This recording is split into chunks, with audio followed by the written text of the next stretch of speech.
Let's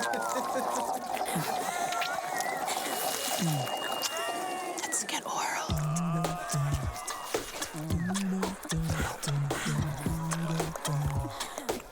Let's get oral. Hello, hello, hello. We're back at the pod. It's myself, Camille, and Jonathan at Let's Get Oral, and today we have the pleasure of hosting Dr. Thad. He comes with a wealth of expertise. I can't wait to dig in. He's a dentist with an MD, craniomaxillofacial science surgeon with a PhD. And if you look at his publication record, I was flabbergasted. He is just a jack of all trades and master of most. So welcome. We're going to dig into your background, your foray into hygiene products and other companies. I can't wait to dig into all of what you have to offer here. We could go on for days. Yeah. Thank you. Pleasure. Of course. Thank you for sitting and joining us, Dr. Thad. First, wanted to start kind of at the beginning before transitioning to the entrepreneurial side. Let's focus more on the academic and research side. Where would you say your origins and interest in dentistry and oral care started from, or started presenting itself in your life? I mean, it would probably have to be dental school. I went to undergrad at the University of Miami. Kind of knew I wanted to do medicine. Totally know in what form that would take. I was kind of young. I left high school early, and so I wasn't quite ready to push into medical school or after college, and so I got a job in Maryland doing research, and dentistry wasn't really on the radar until right towards the very end, just before I entered dental school. A friend of mine suggested, "What about dental school?" And I said, "Well, I don't know, maybe." Okay, so I went and literally observed my local dentist for 2 hours one afternoon, and that was all I knew about dentistry. And he fortunately had gone to Columbia University and wrote me a very nice letter. By that point, I had quite a bit of research under my belt, and so that and the research, the people at Columbia were impressed enough to let me in, and that's where my oral journey started. And again, I started going into it. I had very little idea what I was doing, although I had a very good background in research, doing how setting up experiments and why, how, and analyzing them. So I had developed a good foundation before that, and so that allowed me to bring those ideas into dental school, and I did research every year of dental school, actually at the main campus in Columbia, at the psychology department. So I built a machine to study, to record neurons in a live behaving rat, and so that took me a couple of years just to figure out how to do. And How did that apply to dentistry? Well, so again, I was after college. I started studying the midbrain dopamine system, which is an attention system. People often think of it as a reward system, but it's more than that. But in the fact that we're thinking about addiction, and how addictions affect the oral environment. From alcohol to smoking to whatever. And so that's sort of how clinically things connected to dentistry. And in the end, the mouth is attached to everything. but yeah. So that's kind of was the story when I was in dental school. Was that we're kind of studying reward mechanisms, and looking at the brain, prefrontal cortex, things like that. So what was the hardest part of dental school for you? Dental school felt like high school. Oh, wow. And that was the hard part. If you compare dental school to medical school, because I went to both, Medical school, you're treated like a total prima donna. I mean, anything, it's you are you know you, yeah, it's like kid gloves. But dental school is high school, and it's probably like less than high school because every little detail, every little thing, you're like harped on. And not that it wasn't enjoyable, and I didn't get a whole lot out of it. Obviously, I did, but that's what it felt like. And I study, obviously, I usually work really hard, and I studied really hard because at Columbia, the dental school and the medical school, the first 2 years are together. So essentially, you're a medical student without the benefits. The first 2 years there. So, the coursework's challenging. There's a lot of stuff, and then, switching to clinical, I think that was, I like to work with my hands. I like to do surgery and dentistry. That's fun. So, it wasn't so much challenging, more than enjoying, I suppose. Yeah. So, I mean, I think that was, thinking about the challenges. That's probably, it's a lot. It's a lot of effort. Yeah. I mean, Yeah. of course. Well, I mean, I think that probably sets the foundation and the theme from your evolution, right? I could see the amount of work that you've done and spending at the VA here in San Francisco. But I'd be curious to hear, when did the origins of either inspiration or thoughts for your ventures, your both Gingiva US and your boutique venture business? So, I can start with boutique. So that's so short story is that just before COVID, and we didn't realize COVID was going to happen. About For about 4 or 5 years before COVID, we're being in San Francisco, right next to Silicon Valley. I had the opportunity to interact with a lot of startups, advise startups, and then I had the start that kind of morphed into helping different VCs with deep with due diligence and with more hardcore healthcare questions that they had on the different deals they were looking at. I met my co-founder at some point during that time, and he was doing similar things. He was a postdoc at Stanford, and he was talking to startups, building his network out. And at one point, we just kind of were talking on the phone together. Said, well, we're doing all this stuff for other people. Why don't we just do it for ourselves and start our own fund? And so that's what we did. We started boutique. Just before COVID, which didn't make fundraising any more fun. Everything turned into Zoom, just like we're doing. And it worked out really well. Our first fund we closed about a year ago. The thesis, and when you have a fund, you have a thesis, kind of like an investment idea that you tell your investors what you're going to invest in. Yeah. And our first thesis was early detection, early diagnosis, and early treatment of disease. And so we were reasonably agnostic of the disease. And we ended up doing really well with the fund one, had a nice raise, got 18 portfolio companies, and it's been we still we actively work with our portfolio companies to kind of push them along if they need any of our expertise, we lend it. But overall, I see it as and just a natural extension of what I do academically, really. And so, if I was doing like fintech or something like that, it wouldn't be. But since I'm pushing, we're investing in health companies. If you look, I train residents, right? So if I personally work on a patient, I impact that patient relationship, which is excellent and great. If I teach my residents how to do things, my impact grows. Times however many residents I train, um, and then same thing with research, right? So if I write a paper and I contribute to the literature some way, that's good. I get that little point is out there.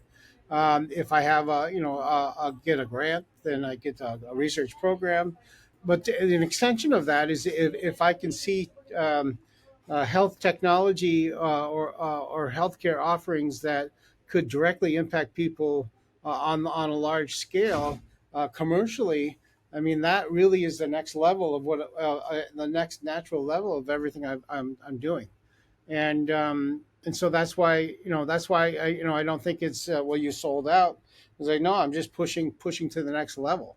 And I think a lot of academics definitely appreciate that, because you just look at where the startups coming from. And so you look at Berkeley. Berkeley has produces the most startups in I think probably the world. Something like 1,500 startups a year. UCSS does, Stanford does a lot, and it's because they sort of have developed this track where the PI has different programs. They get a postdoc and they'll get something good that they like and that's commercial, and then they'll push the postdoc out just to do a startup. And I think that's kind of become a model for some people, for some of the people in academics. And it's just natural. I think you look at academics; it's such a grind.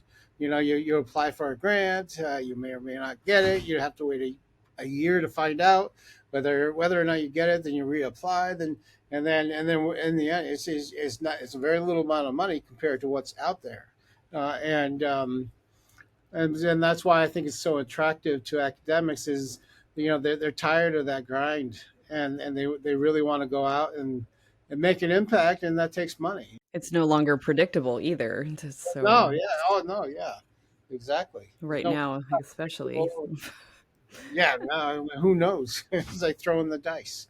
I was hoping that the collaboration between academic and business would be still kind of coveted and protected, but even that feels like a wild card right now. So Yeah, it is, but I think a lot of people on both sides see it as an evolution, because business needs the validation of academics.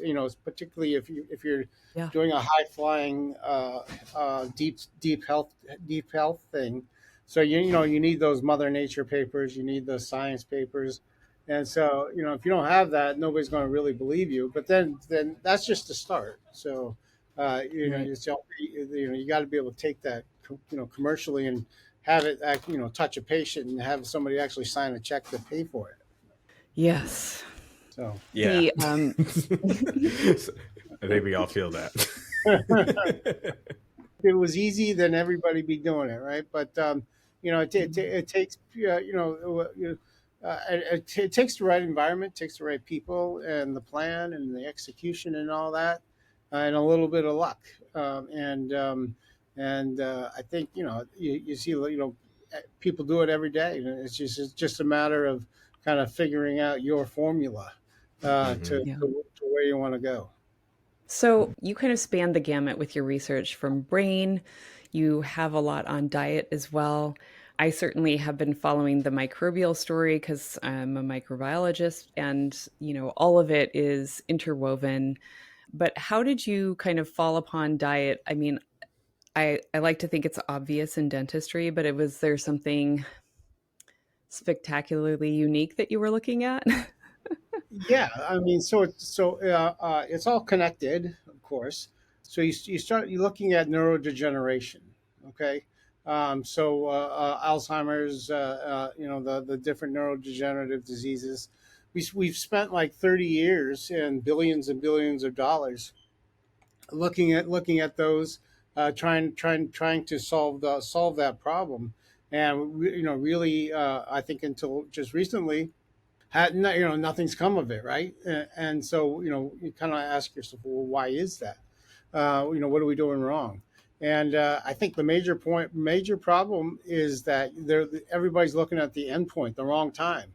They're trying to figure out what all these plaques are about in this, the, they're not going to solve the problem looking at when, as soon as nerve cells die, brain cells die, you're too late. You're not going to figure it out. So I think the biggest the biggest thing is to go back and look and see what else is there that it could have gone wrong. And that's kind of where I got interested in the glymphatic system, which is for the longest time nobody really knew how the brain cleaned itself. So they kind of figured that there was some the brain cells just came in and started cleaning everything up, and the brain cells went out, and there was glial cells, astrocytes, and whatnot. Up until about probably 12, 15 years ago, they characterized this system called the glymphatic system, which is a system that surrounds your cerebrovascular system, and it's made out of astrocyte foot processes. So the astrocytes make a sheath around your vasculature, and a CSF on the arterial side comes in that system, washes the brain, and then the dirty CSF and metabolites go out that system on the venous side. And so that's very important. So if something goes wrong with that system, you're going to essentially plug the bathtub, and going to build up a bunch of gunk that is going to lead to conditions that contribute to neurodegenerative disease. And so I looked at that. I saw there was probably 5-6 years ago there was not quite as much, but 4 or 5 years ago there was a paper from Cleveland Clinic, and it happened to catch my attention that they were doing like a deep data dive, and in this data dive, one thing that came out was people on Viagra had a 70% chance, a lower chance of getting neurodegenerative disease than the other people. And so that really struck a chord. I knew about nitric oxide. I'd done a paper on nitric oxide and oral cancer 20 years before that. So that was always on my radar.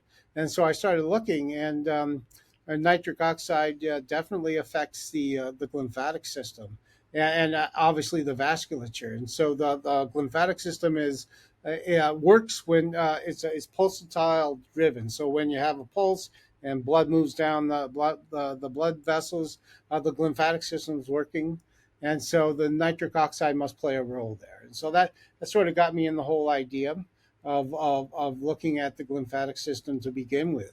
Then I started looking at some of the characteristics of the glymphatic system. So where the glymphatic system is and where it's not. The glymphatic system is in your cerebrum, not your cerebellum, because you're high processing, lots of energy, lots of metabolites. Then asking the question, when is it active? If it's flooding your brain with all this fluid, you don't want it to be active when you're awake, because that you won't have crisp synapses.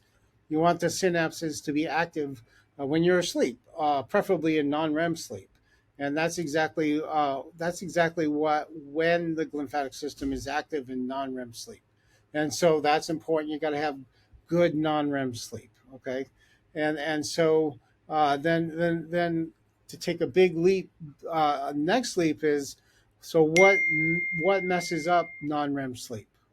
Sleep apnea, right? So if you have obstructive sleep apnea, which lots and lots of people do, and it's just undiagnosed, then that you're not going to get the appropriate amount of non-REM sleep, and you're not going to activate your glymphatic system for the appropriate amount of time, and so that over time is going to predispose you to develop the cascade that can lead to neurodegenerative disease. And then, so just follow me. One last point. So, people that get obstructive sleep apnea, you think about jaw size. So, over the thousands of years, our jaw size has gotten smaller. So, this is what keeps me in business is wisdom teeth, right? So, everybody has impacted wisdom teeth, and so this all has to do with diet. So, our diets changed over those thousands of years, and so we don't need our jaws don't need to be as big. And so as our jaws get smaller, our tendency towards sleep apnea increases. And so that brought me looking very closely at diet and how that changes on that level. But that would be diet in the early stages of development. Can you correct it later? I mean, so I think it's an evolutionary thing, right? So it's over tens of thousands of years, or however thousands of years. Not so much during an individual development, because it's pretty much baked in the cake once you're born. But it's not something we're going to correct like tomorrow or anytime soon. But I think it's just realizing that there's a story where it all makes sense. That it starts with our diets changing, getting industrial revolution, agricultural revolution, processed food, and you compare from between now and 100 years ago, the incidence of impacted wisdom teeth, I think, is probably just done nothing but increase, and that has to do with all those we're processing our food more. And this is all sort of separate from uh, the other parts, your mouth and gut axis, which is kind of related, because the story of nitric oxide comes in again, depending on your microbes. It's sort of all kind of comes together. That's how I started looking at diet and the oral microbiome in the first place, and then kind of goes from there. So, what's your assessment now? Now that we're kind of here in this present day where there is much more awareness around the nitric oxide story, and we know that our endothelial is important for nitric oxide production, but our oral microbiome appears to be kind of a secondary source that we could really mess up with either diet or hygiene Right. products or medication or you name it. So, where are we at today with your understanding and how we can kind of intervene in these places? So nitric oxide in the body has at least four enzymes that can make it. They're inducible. There's endothelial. There's neuronal. Probably one or two more that are just getting characterized. But it's and nitric oxide is a double-edged sword. It's very context dependent. So in an inflammatory situation, I really sorry, I have to interrupt you and like let's sit on that for a second because I think this is an extremely important part of the story. There, yes, say more about the differentiation there. yeah. So, for instance, nitric oxide in an inflammatory environment is actually quite potent and destructive. In that sort of in an inflammatory context, or even probably like a extracellular matrix around cancer context, it probably plays a very unhelpful role, an oversized role. I'd probably say, but there are areas in the body where your nitric oxide is very important, as in your vascular system, and your nitric. If you do have enough nitrate or nitrites around to be able to convert it into nitric oxide, it all happens locally, because the half life of nitric oxide is like a second. So you're not people think that you're not making nitric oxide in your mouth and it moving anywhere. You're reducing nitrate to nitrite, and that's allowing an available store of nitrogen to be turned into nitric oxide. So people get that confused sometimes, and they think that, oh, if I give nitric oxide here, it's going to no, it's going to go away. Um, so um, so yeah, so you need it. It plays very helpful roles in your vasculature, endothelial cells, to particularly keep your blood pressure down. But it also plays a huge role in inflammation. Oh yes, yeah, yeah. So I know there's salivary tests for nitric or nitrite because you want to see if you're going from nitrate to nitrite. And the caution that I see is, I have rampant perio maybe, and I have an amazing amount of nitrite and nitric oxide happening, and it's because there's inflammation involved, and it's not necessarily the good breakdown process that we're kind of trying to evaluate for. And I appreciate that you're kind of sitting on that nuance there. I think it's an Yeah. important story that people don't really understand very well. No, and you look around and see what people think and what their opinions, and they're not getting that whole story, and it that's what you got to look at. You got to think about everything. It's not just one pathway or one enzyme. It's all the enzymes and all the places it works. Particularly Exactly. with nitric oxide, almost more than anything in the body, like oxygen, carbon dioxide, whatnot. But nitric oxide is one of those molecules that is like ubiquitous and is almost everywhere. But again, the context is so important. So, with this nitric oxide story, so you went from the kind of understanding that taking a vasodilator would possibly improve brain function to now looking at nitric oxide production in the body because it helps to vasodilate naturally instead of taking, we'll call it a supplement, even though it's a pharmaceutical. So, what are some natural ways to enhance that production or build upon what we have, especially if we lean deficient? Because I know in the aging process, our endothelium become not as efficient as at creating. Yeah. So say more on that. Absolutely. So this is diving directly into your oral microbiome environment, right?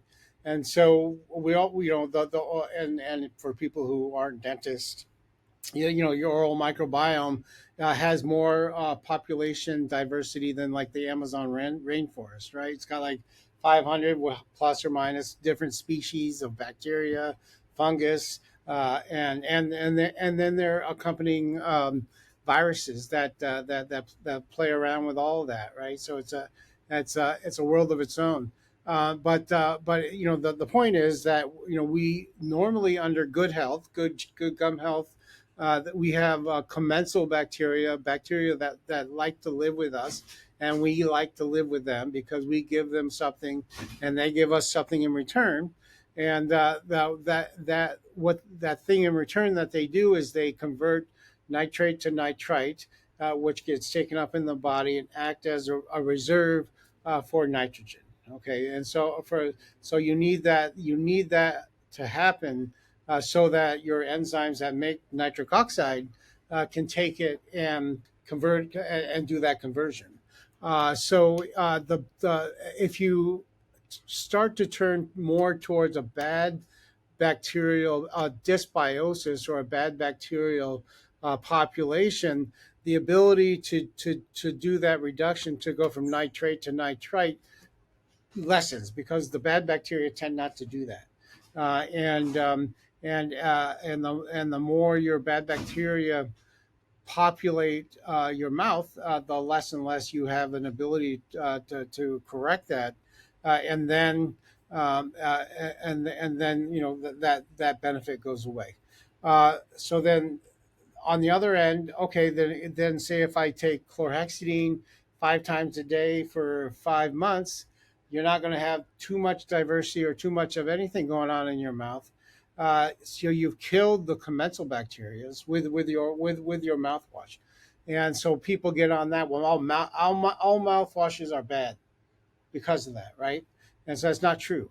But they make that blanket Agree. statement because if you do go end up killing everything all the time, you're not going to have any of that nitrate reduction possibility. So that makes sense, right?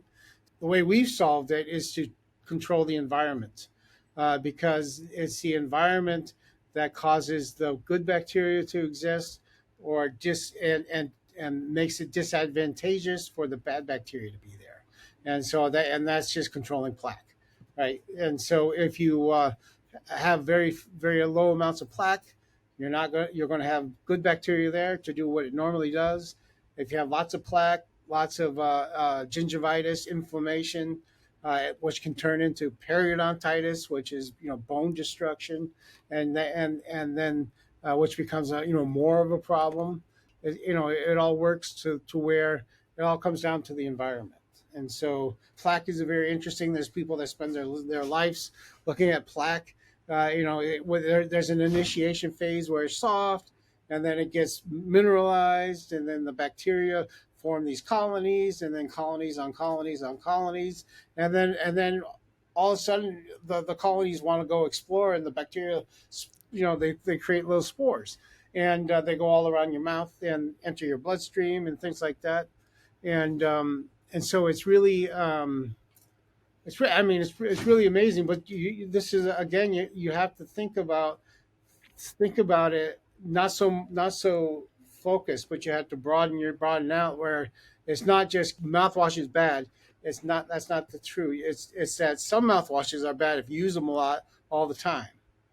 I think strategy is an important player here. Yeah, very much so. Yeah, because and there's a dichotomy now that we're seeing, and it's been a long time coming because we've been from the all bacteria bad, where we were, stemming from the Koch's high postulate with removing the bad thing, and then realizing that, oh, our microbiome is actually a necessary component for healthy metabolic function. Oh no. Yeah, But then we have dental, where the microbiome has been a challenge, and yeah, it continues to be so. It's not like today, with this new awareness, we can say, oh, we'll leave it alone, it'll be fine, because it's not fine, right? So there's this nuance here that is, and this is one of the hurdles, I think, around biology in general, is that it's never black and white. It's always this no, gray box of, creating a strategy and then building on it. yeah. And then whatever you come up with is going to come up with like 1,000 questions anyway, right? But people Yes. that don't do science, that just like talking points, they're like, trust the science. It's like, well, the science doesn't trust itself, because that's not the point of science. Exactly. Yeah, exactly. We're Stop always trusting. trying to fail ourselves. Yeah. So that's not the point, right? No, I mean, expand what the oral microbiome does. So there, it's all connected, but there, the way I like to think about it, there's local effects, right? And so Yeah. if you have a bad dysbiosis or bad bacteria, you can get gum disease, bone loss, tooth loss, all locally. But what is that? What does all that local inflammation do? It creates inflammatory mediators that spread systemically, right? I'm going And to fight so, back and say, your gingival tissue is not a very solid barrier. It is very leaky and sure, highly vascularized. The second you have inflammation, all of a sudden you're even more leaky in and out. So I would argue that, the second you have inflammation, you are now low level septic to some degree. yeah, yeah. No, I agree. Not to mention that now that we're assessing the blood microbiome, and people go back and forth on how true of a microbiome it really is, because most of it is encapsulated in white blood cells like the neutrophil or the macrophage, but they're taking real time samples, right? They're going through the gingival tissues or the dermis and collecting samples. And so when you're having an issue, whether it's a UTI or a skin lesion or gingivitis, it is changing the flavor of what is happening in those cells in your vasculature. So it is always present, and that's why we've seen the cardiovascular plaques harbor these Yeah, bacteria, these bad bacteria, because they're coming from an insult, right? yeah, absolutely. And there's a difference between acute inflammation, which is one thing, and chronic inflammation, which is Right. another. And that's what I spent my PhD on, is looking at the microenvironment around cancer that looks more like chronic inflammation than it does acute inflammation. And And nitric oxide has a whole other story in cancer as well. yeah, and that, like, again, that's what I looked at oral cancer 20 years ago, with nitric oxide. But that's again, that's context dependent. Yes. But yeah, so it's true that I think one way or another, your microbiome, if it's in an acute or chronic inflammatory situation, you're going to have LPS enter your bloodstream. You're going to have activation of toll-like receptors, and so those things are going to happen, and that on a chronic level. and that's going to produce systemic insults, whatever organ you are, or whatever, or whatever, vasculature, what have you.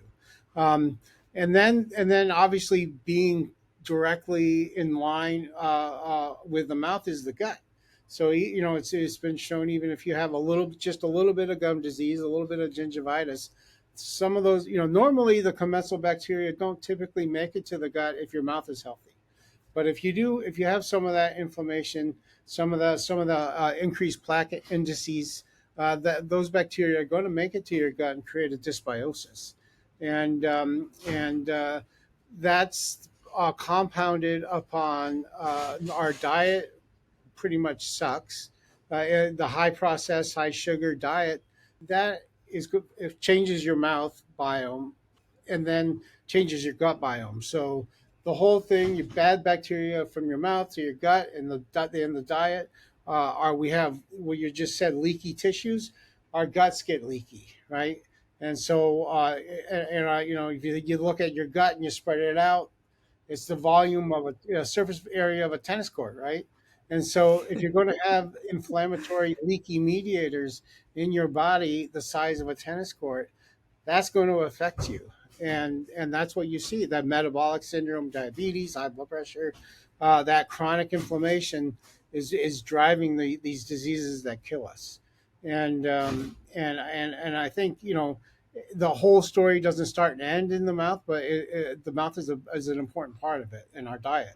It's the gateway Yeah, yeah. to the end of the chute. We have two holes, front and bottom, right?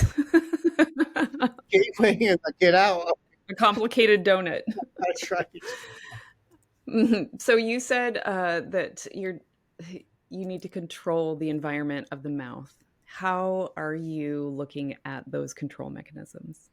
Right. So specifically with our mouth gingiva, we This is a mouthwash, by the way. This is a mouthwash, right? And a lot of people look at the word gingiva and say, I don't know how to say that. That's too. But if you just think gingivitis, and then gingiva is pretty natural. About 6-7 years ago, a friend of mine from Milan, Italy, who's also a dentist, we were talking, and we were talking what mouthwash we like to recommend to our patients after a surgery. And we looked around, we wrote some paper because we're academic geeks, and did a systemic review, got a bunch of people, let's do a review, let's do a meta-analysis, and looked at all the stuff out there, and there wasn't really anything we really like to recommend. So we figured we'd do the work, we'd look around and see what we really wanted to achieve, and we went to work. And what we really wanted to achieve was make something that formed a physical barrier against plaque, and that's what we came up with, gingiva. So there is. I have a blog called The Oral Pellicle, and I'm quite sure I only write it for me, because I'm sure most people don't know what the oral pellicle means. Just like you do your PhD. I wrote the PhD totally for me. Nobody, trust me, has read my PhD thesis. Maybe my advisor, but yeah, exactly. So, yeah, maybe, yeah. The first chapter for sure. Yeah, right. The chapter where they have to sign, just sign. Right? Anyway, so where was I? I gotta take some calls. No, you're finishing up with doing the review on the mouthwashes, and right. So we looked around at what was available to interact with the oral pellicle. The oral pellicle is that very surface layer on your soft tissue and your teeth and the hard tissue. So it's around. That's why when you want to get your teeth really clean, you need to go to the dentist or dental hygienist, because they scrape that stuff off. If you don't do that, just regular brushing, you're not gonna get that very deep layer of the oral pellicle off, and the bacteria that live there are not going to go anywhere, because that's where they live. It takes an dental hygienist to scrape it off, or pumice it off.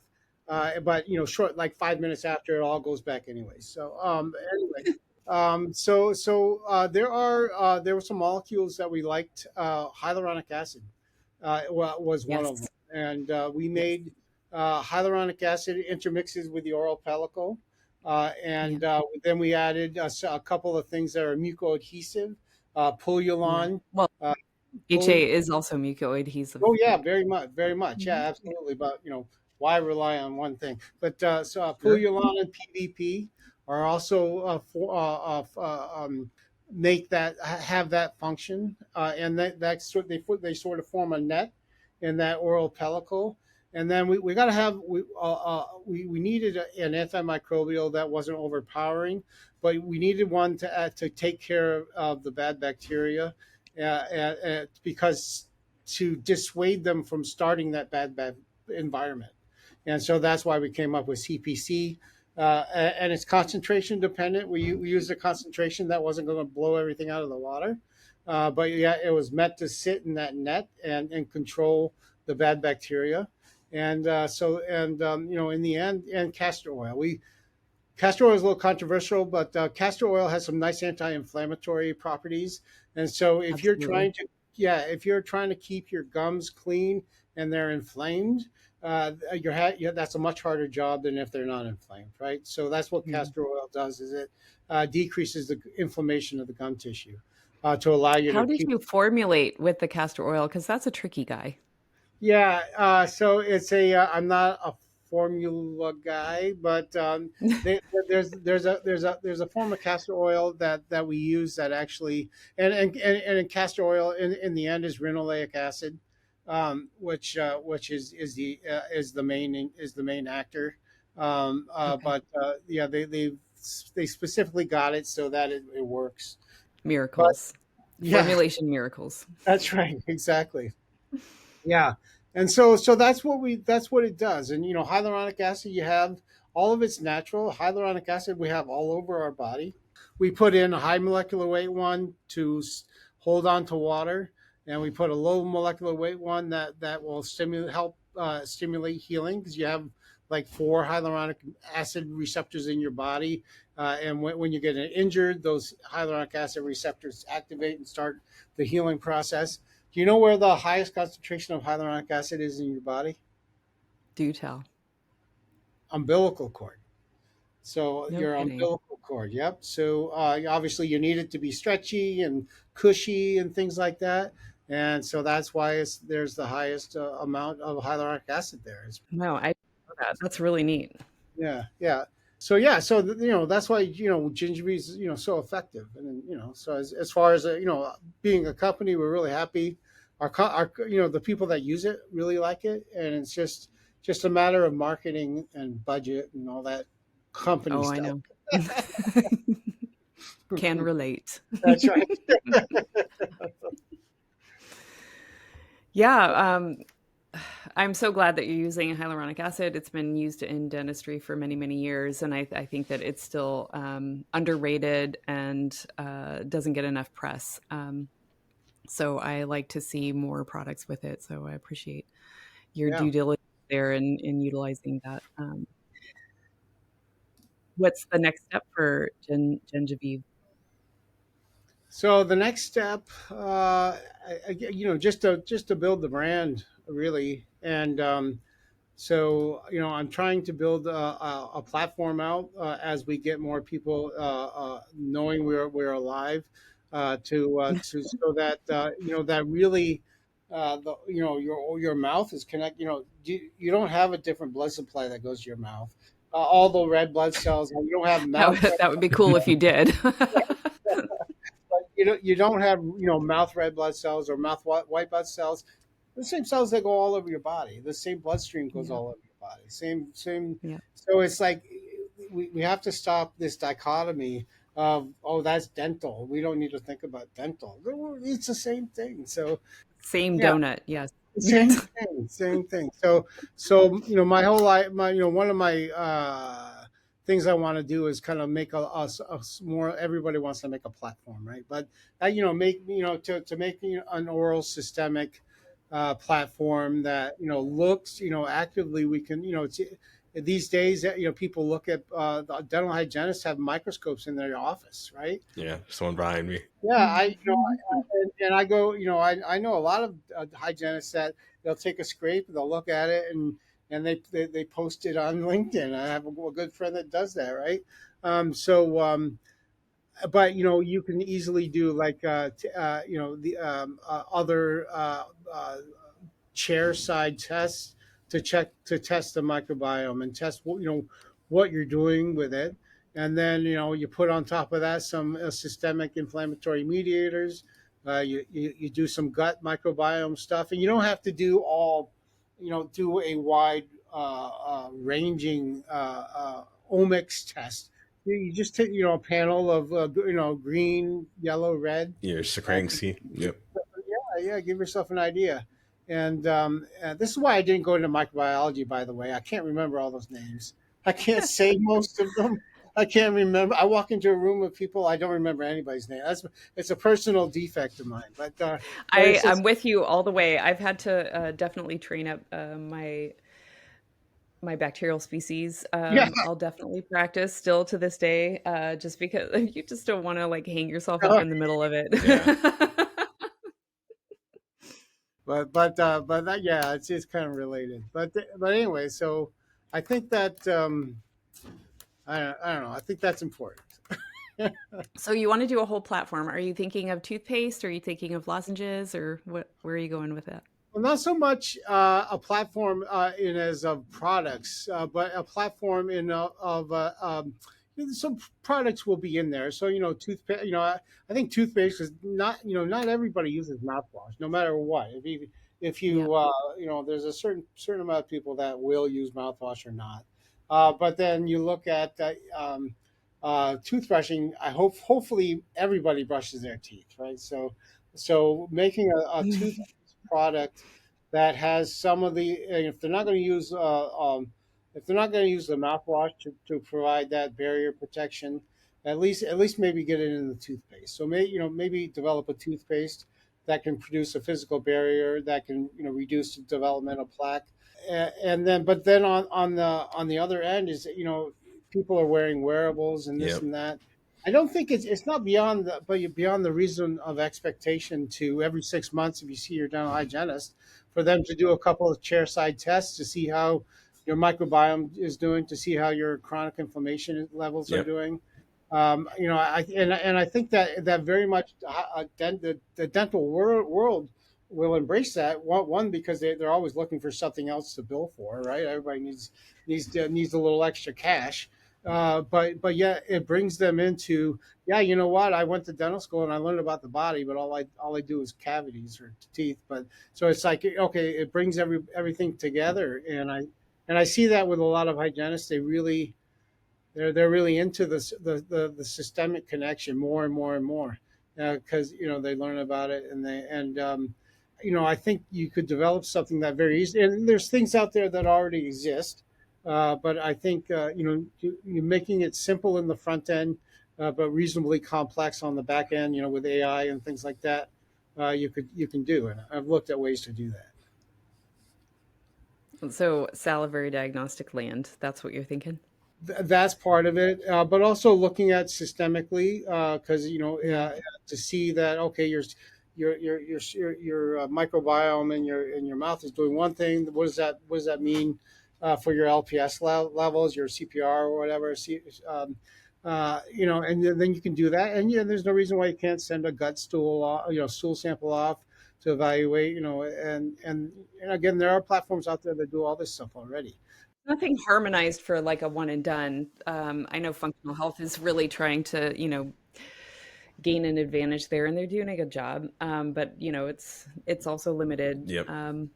But yeah, I like where you're going. Endotoxin is my thesis project, so that's where I land. And definitely, I could talk all day. Nobody wants to hear all that I know about endotoxin, but I would say that first of all, we can't easily assess by the endotoxin assays that we have today what is a good LPS and what is a bad LPS, and there is a difference.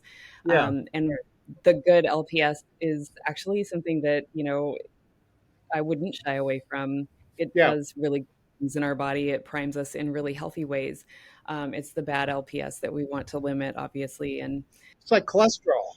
I've done a deep dive into mitochondrial function in the brain, yeah, and there are reactive oxygen species that are very important for mitochondrial function. And so it's not even you have something that's going to totally eliminate all the reactive oxygen species. That might actually be not a good thing, right?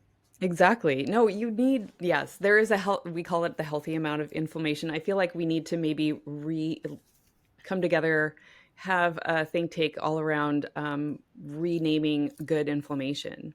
Yeah, Because yeah, one of the things that got me interested in landing in the mouth as a research subject was the fact that IL-1 beta, for example, and IL-8 are not at a net zero in health. And when yeah, you take the entire microbiome away in a mouse model and they're sterile, yeah. there's still IL-1 beta. And if you create a dysfunctional mouse and you take away like IL-8, all of a sudden you can't get neutrophils to the tissues and you have rampant disease and bone loss. So like there's this sweet spot Oh, yeah, that is a tissue programming necessity yeah, where you can't go without and you have to cycle. It is healthy and normal and necessary. And so we don't ever want to be at a net zero.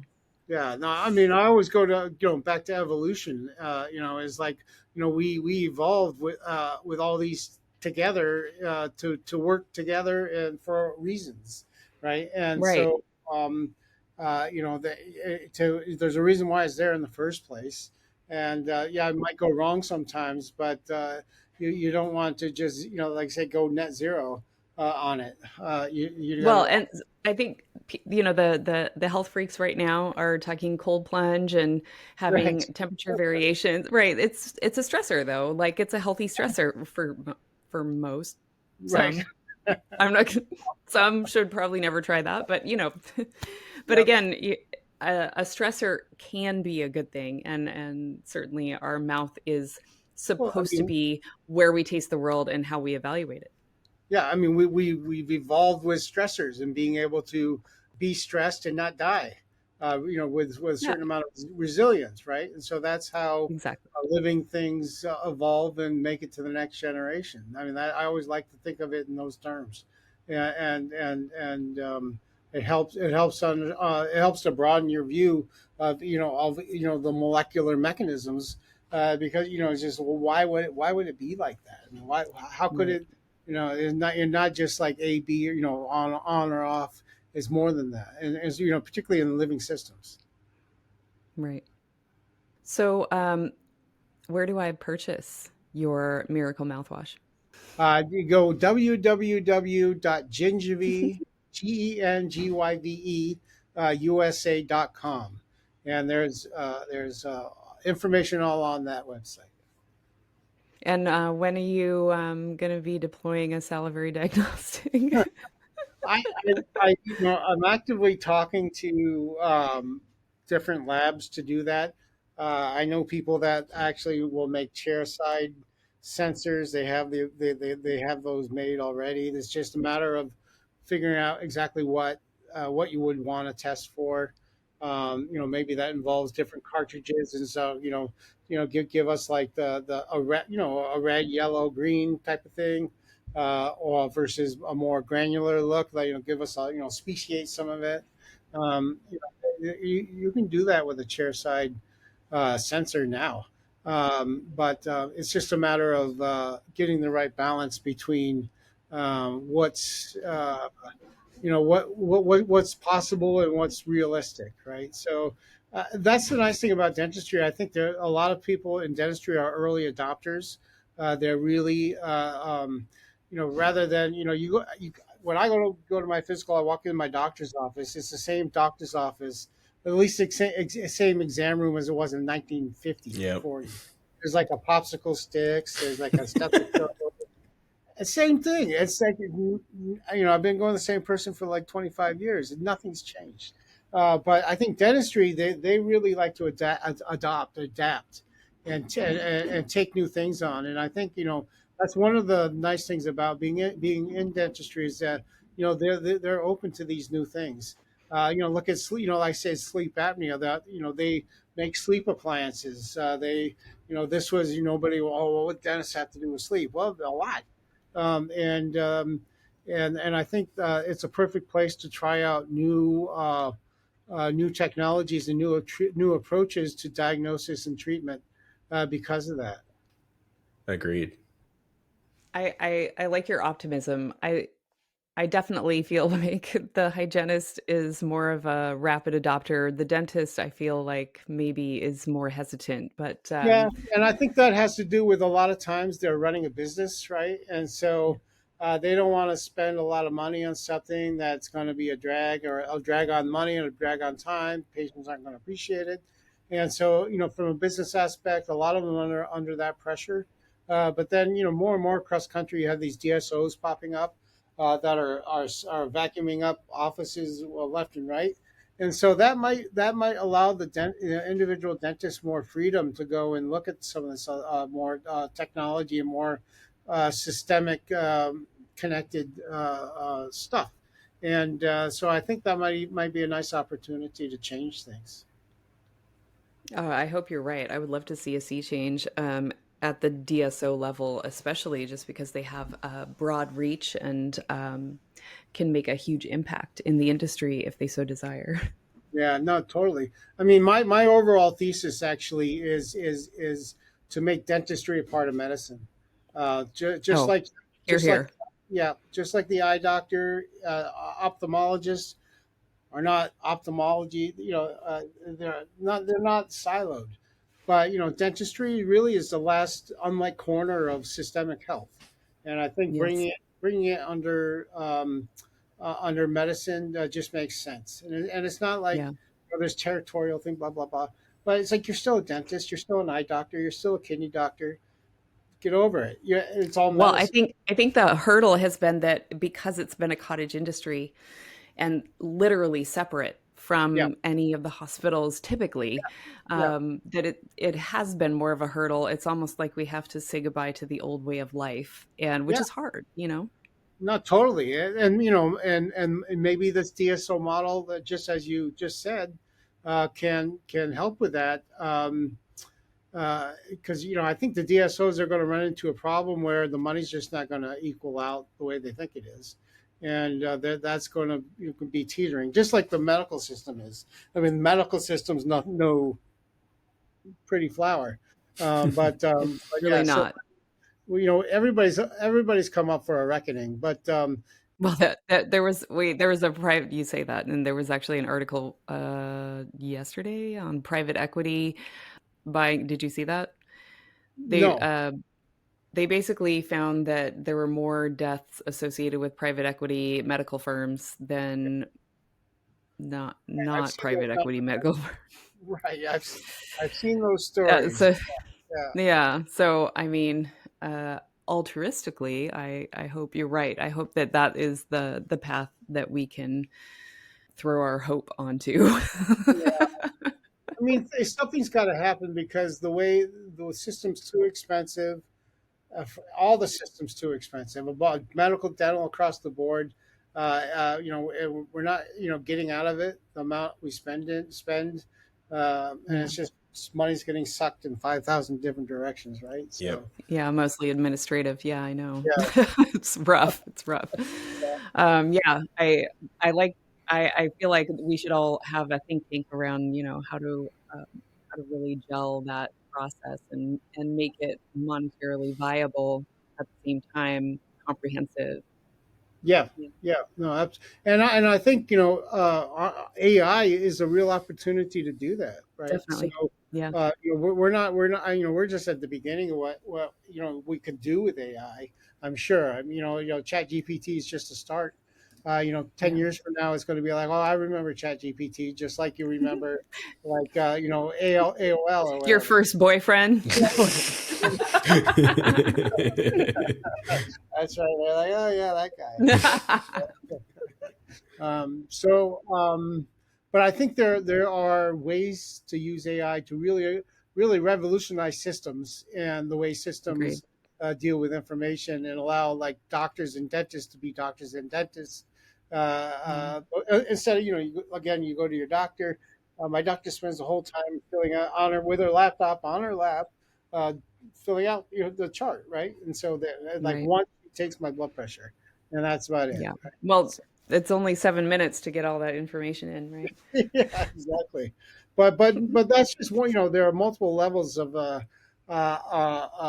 AI can enter into the system and make it better. Yeah. And Yeah. so I think that people innovating on that will be important. Well, it's been a pleasure. I love what you're doing, and yeah, I'm happy to talk on the back end Yeah, about any way that I could help. sure, absolutely. No, yeah, that Yeah. would be great. Definitely. I remember the first time we talked, I was in a Legoland place, so I couldn't hear half what you That's right. That's said. wild. That's a place that I've flat out refused to go, even though it Yeah, sounds fun. yeah, yeah. Well, I can't remember why we went, but yeah, it was. My poor husband took the kids on his own, and I was real happy about it. See, there I you got the go. pictures. That's all I wanted. Yeah. Very cool. Yeah, no, my pleasure. It's been a pleasure. Yeah, absolutely. Excellent. Well, we'll have to follow up when you have your next steps and see what Yeah, that looks like for you. absolutely. Sounds great. Yeah. One last question, actually, before we sign Yes. off. Are there any current media, whether it's books, TV shows, video games, that currently interest you or consume you right now? I have very little time to do any of that, but Oh, I hear that. yeah. But I will tell you, I for the last 6, 7 years, I've kind of been geeking out on quantum physics and quantum mechanics. I Okay. love this. I love this. But I have look at my blog. I've got a blog called the Quantum Distillery, where I Yeah. type quantum Wait, bio. how many blogs do you have? Hold on. One that's well, the other ones are smaller. I spend a lot Amazing. of Okay. time on thinking about the quantum biology because we're all the quantum world underlines everything, right? Yeah. So I And mean, its intersection with every life. cell on your body is there's quantum underneath it all, right? So every atom is made of quarks, which are that's all quantum particle physics. And so I like to think about quantum biology. Would that help me to explain why Gordon's initial work on the mouse to fish microbiome, would that explain it? Would quantum So biology help to maybe explain that because magical process? Do so you know what I'm because talking about? not really, but I Okay, so he took a mouse and he took a fish and he basically took their microbiomes from their poop and fed them to each other in the germ-free setting. And then the mouse populated like a mouse and the fish populated like a fish. How did that happen? So if you do a quantum level analysis of that, there are different with bacteria populations have different energy systems, and and so it was probably that the bacteria systems in one did the other. I got a whole thing called Epic Number Four, which I'm developing on my. I have a newsletter on LinkedIn called the Oral Health Bulletin, but I Yes, develop I'm a part. yes, yes. So I start with the Epic One, Epic Two, Epic Three, and now I'm building out Epic Four, which is all energy, information, and terrain. And I'm kind of trying to pull together a different way to think about things. I love this. So basically, I can have language for what I have just put the label magic onto. Right. Because Because really, it's magic is only science that's unexplained, right? no, exactly. And I sort of, I build a story where how, like 100 years ago, how we thought about medicine, 80, 70 years ago, and with inflection points. And till now, we're at a point where we Magic can is look at only things more science that's broadly, unexplained. in Mhm. those energy, information, terrain terms.